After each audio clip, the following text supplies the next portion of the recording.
ఉపాధ్యాయుని ఉపాధ్యాయులందరికీ కూడా శుభోదయం అండి. ఈరోజు మనం ప్రాథమిక స్థాయిలో 3 నుంచి 5వ తరగతి వరకు 75 రోజుల పాటు నిర్వహించేటటువంటి బోధనా కార్యాచరణ ప్రణాళికకు సంబంధించి టీచర్ డైరీని ఏ రకంగా రాయాలి, అలానే అచీవ్‌మెంట్ రికార్డ్స్ అనేవి ఏ విధంగా మెయింటైన్ చేయాలి, అంతేకాకుండా విద్యార్థులు రోజువారీ రాసినటువంటి రాత అంశాలను ఏ రకంగా భద్రపరుచుకోవాలనేటటువంటి విషయాల గురించి ఇందులో ముఖ్యంగా మనకు టీచర్ డైరీ అనేది ఏ రకంగా రాయాలి అని అంటే 3 సబ్జెక్టులు మనం రోజు బోధించాల్సి ఉంటుందండి.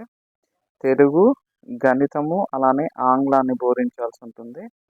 తెలుగుకు సంబంధించి 40 నిమిషాలు, గణితానికి సంబంధించి 40 నిమిషాలు, అలానే ఆంగ్లానికి సంబంధించి 40 నిమిషాల పాటు వివిధ రకాలైనటువంటి కృత్యాలు మనం నిర్వహించాలి.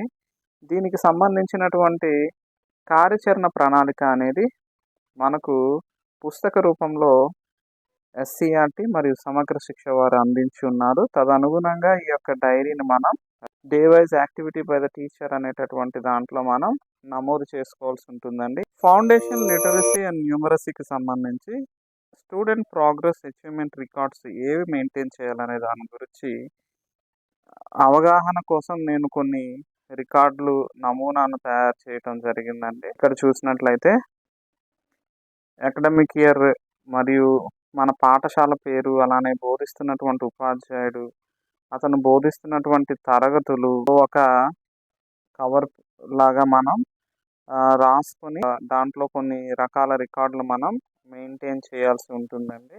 ముందుగా మనం విద్యార్థులను పరీక్షించుకోవాలండి. విద్యార్థులను పరీక్షించుకొని ఈ రకంగా మాస్టర్ రికార్డును మనం రూపొందించుకోవాలి. ఆ మాస్టర్ రికార్డులో మనకున్నటువంటి విద్యార్థులు ఏ స్థాయిలో ఉన్నారు, స్ట్రీమ్‌లో ఎంతమంది ఉన్నారు, మౌంటైన్‌లో ఎంతమంది ఉన్నారు, స్కైలో ఎంతమంది ఉన్నారు అనేటటువంటి దాన్ని మనం ముందుగా పరీక్షించుకొని దాన్ని మనం ఇక్కడ నమోదు చేసుకోవాల్సి ఉంటుందండి.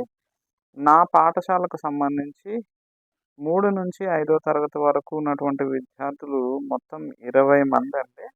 వాళ్ళకు సంబంధించి నేను ఈ రకంగా ఈ యొక్క మాస్టర్ రికార్డ్‌ని నేను రూపొందించుకున్నాను. ఈ రీడింగ్ స్కిల్‌కి సంబంధించినటువంటి రికార్డ్ అండి. ఇక్కడ ఉన్నటువంటి విద్యార్థులు వారు ఏ రకంగా వాళ్ళ రీడింగ్ లెవెల్ ఉంది, ఫ్లూయెన్సీ అనేది, వర్డ్ కౌంట్ పర్ మినిట్ అనేది ఏ రకంగా ఉంది, తాము చదివినటువంటి విషయాన్ని ఎంతవరకు సంగ్రహించగలుగుతున్నారు, గ్రహించగలుగుతున్నారు అన్నటువంటి విషయాలు ఇందులో మనం నమోదు చేసుకోవాలండి. పాఠ్యాంశాలకు సంబంధించి ఒక రికార్డును మనం మెయింటైన్ చేయాలండి. అదే FLN literacy writing skill assessment అనేది మనం రాసుకోవాలి. మనకున్నటువంటి విద్యార్థులు వాళ్ళు పదాలు రాయగలుగుతున్నారా, అలానే వాక్యాలు రాయగలుగుతున్నారా, పేరాలు రాయగలుగుతున్నారా, వారి యొక్క చేతి రాత ఏ రకంగా ఉంది అనేటటువంటి కాలమ్స్తో మనం ఈ రకంగా ఈ యొక్క రికార్డ్ని మెయింటైన్ చేయాలండి.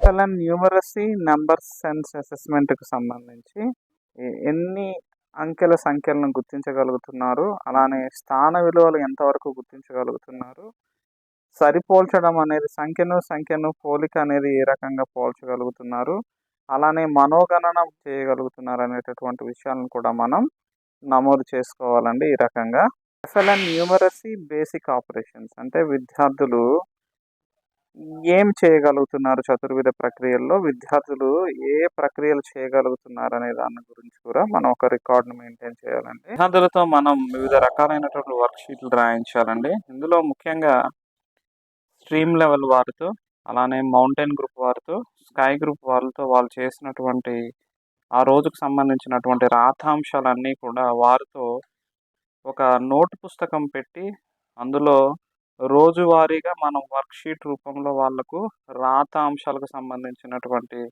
కృత్యాలు వాళ్ళు స్వయంగా రాసే రకంగా చేసి దాన్ని భద్రపరచుకోవాలి. అలానే వారు రాసినటువంటి అంశాలను మనం రోజువారీ కరెక్షన్ కూడా చేయాలండి. స్థాయికి అనుగుణంగా ఇక్కడ కృత్యాలు ఇవ్వటం జరిగిందండి.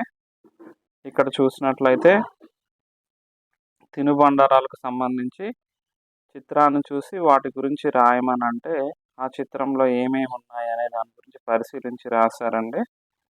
కంచము, తలుపు, ఇల్లు, చెట్టు, పెద్ద మనిషి, పిల్లలు ఉన్నారని చెప్పి రాశారు. అలానే కట్టా చిల్లర భావన ఉపయోగిస్తూ కూడిక ప్రక్రియ చేసే విధంగా నేను వాళ్ళకు ఒక అంశం ఇచ్చానండి. ఇక్కడ అది వాళ్ళు చేశారు. అలానే ఆంగ్లానికి సంబంధించి ఆ రోజు పరిచయం చేసినటువంటి అక్షరాలతో కనీసం ఒక్కొక్క పదం తయారు చేయాలని చెప్పేసి వాళ్ళకు నేను ఇవ్వటం జరిగింది. దాన్ని వాళ్ళు పూర్తి చేశారు. ఈ రకంగా 3 గ్రూపుల్లో ఉన్నటువంటి విద్యార్థులకు వేరు వేరు రకాలుగా వారి స్థాయికి అనుగుణంగా మనం రాతాంశాలిచ్చి అవి భద్రపరుచుకోవాలండి.